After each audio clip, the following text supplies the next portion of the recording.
Hello. Nandito ko sa mga pananim ko. Anuhan natin ng ano. Kailangan kasi ganyan talaga to. Yung talong namin. Malaki na siya. Tapos aayusin yung ano niya. Puno. Diba?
Pag may tanim, may aanihin ba ng araw?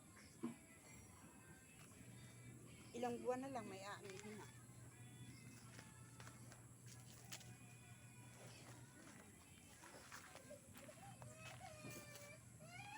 Pakita ko sa inyo kung gaano kataba ha. Diyan. Diba? Dahil mataba ang tanim, malusog ang tanim.